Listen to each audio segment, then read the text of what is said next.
আসসালামু আলাইকুম ওরহমতুল্লাহি ওয়াবারাকাতু। বন্ধুরা, আশা করি আপনারা সকলেই ভালো আছেন। হাজার হাজার বছর আগে এমন এক সম্প্রদায় যারা কাউকে পরোয়া করত না, তারা দাম্ভিকতার সাথে বেড়ে উঠেছিল। তাদের উন্নত প্রযুক্তি এবং সামরিক শক্তিকে কেউই প্রতিহত করতে পারত না। ঝলমলে একটি বিরাট শহর, যেখানে বিশাল বিশাল অট্টালিকা যেন মাথা উঁচু করে আকাশের মেঘমালা ছুঁয়ে আছে। সেই সাথে উঁচু উঁচু রাজপ্রাসাদের মতো তাদের দাম্ভিকতা দিনের পর দিন বেড়েই চলেছিল। তারা ছিল মানব সভ্যতার সবচেয়ে উন্নত সম্প্রদায়। শস্য শ্যামলে ভরে উঠেছিল তাদের ক্ষেত খামার। তাদের জীবন কোনো অভাব ছিল না। অফুরন্ত ধনভাণ্ডার আর সামরিক শক্তি দিয়ে যেন গোটা বিশ্বকে জয় করতে চায়। ভাবা যায় এমন একটি উন্নত সভ্যতা মুহূর্তের মধ্যে বিলীন হয়ে গেল। তাদের দাম্ভিকতা মাটির সাথে মিশে গেল, আর রয়ে গেল শুধু স্মৃতি। এবং আসন্ন সম্প্রদায়ের জন্য এক বিরাট শিক্ষা। কি ঘটেছিল তাদের সঙ্গে, আর কেনই বা নিশ্চিহ্ন হয়ে গেল সেই উন্নত সভ্যতা। এতক্ষণ আমরা আদজাতি সম্পর্কে কথা বলছিলাম। প্রথমে আমাদের আদজাতি উৎপত্তি সম্পর্কে জানতে হবে। হযরত নূহ আলাইহিস সালামের নাম আমরা অনেকেই শুনেছি। হযরত নূহ আলাইহিস সালাম বেশ কয়েকটি পুত্র ছিল। তাদের মধ্যে একজনের নাম হলো শামসামের। শামসামের পুত্র হলেন ইরাম, ইরামের পুত্র আউস, আর আউসের পুত্র আদ। এভাবে আদ বংশাবলী ক্রমশ বিস্তৃত লাভ করে। পরবর্তী সময় আদ নামে তাদের বংশাবলীর নামকরণ করা হয়। তারা বসবাস করত ইরাম শহরে। এই ইরাম শহরটির অবস্থান ছিল বর্তমানে সৌদি আরবে। আজ সম্প্রদায়ের ভিতরটি পরিপাটি ছিল। আসমান থেকে শুরু করে ইয়ামেনের হাজারা মাউত পর্যন্ত তাদের বসতি ছিল। হাজরা মাউত এলাকার বালুর পাহাড়সমূহকে আহাকাব বলা হয়। সে আহাকাব নামক স্থানেই তাদের বেশিরভাগ বসবাস ছিল আদজাতির। ক্ষেত খামারগুলো অত্যন্ত উর্বর ও শস্য শ্যামল ছিল। সেখানে সব রকমের ফলের বাগান ছিল। তাদের ধন সম্পদ, বাগান বাগিচা, ঝর্ণার মতো ফলাফল দিয়েও খাদ্যশস্য দিয়ে তারা ছিল সমৃদ্ধি।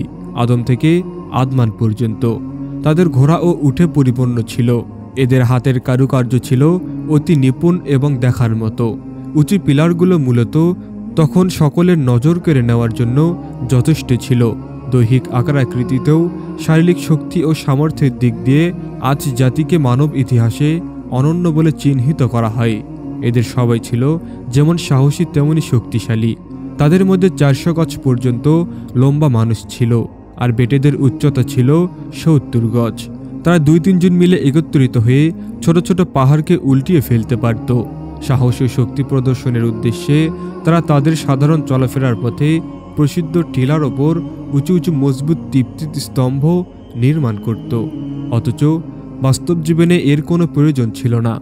আল্লাহ তাআলা তাদের সামনে দুনিয়ায় যাবতীয় নিয়ামতের দ্বার খুলে দিয়েছিলেন, কিন্তু বক্রবুদ্ধির তরুণ এবং নিয়ামত তাদের জন্য কাল হয়ে দাঁড়ালো।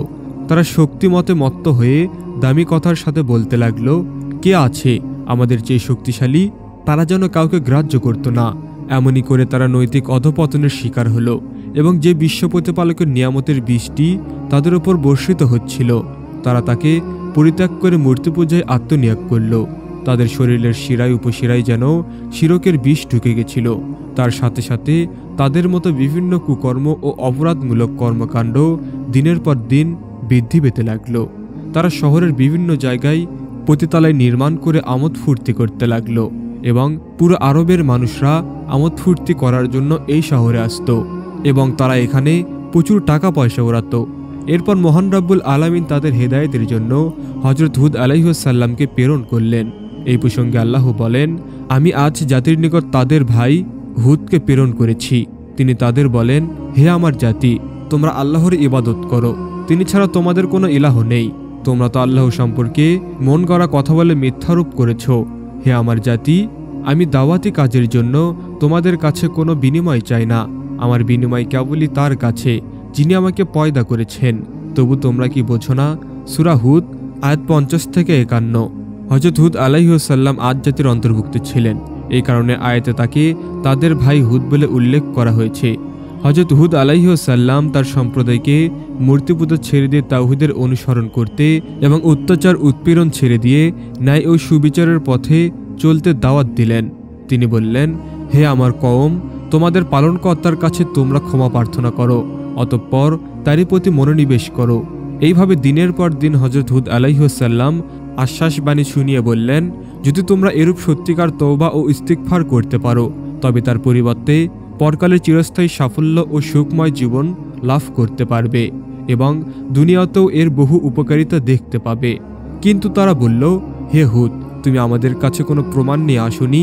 আমরা তো তোমার কথায় আমাদের দেবদেবীকে বর্জন করতে পারি না, আর আমরা তোমার প্রতি ঈমানও আনব না। তারা আরও বলল, আমাদের দেবদেবীকে তুমি নিন্দা করেছ, সেই জন্য তোমার মাথা খারাপ হয়ে গেছে। হে হুদ, তুমি পাগল হয়ে গেছ। তখন হযরত হুদ আলাইহিসসালাম পয়গম্বর সৌরভ নির্ভীক কণ্ঠে জবাব দেন, তোমরা যদি আমার কথা না মানো তবে শোনো, আমি আল্লাহকে সাক্ষী করছি আর তোমরাও সাক্ষী থাকো যে এক আল্লাহ ছাড়া তোমাদের সব কাল্পনিক দেবতাদের সাথে আমার কোনো সম্পর্ক নেই।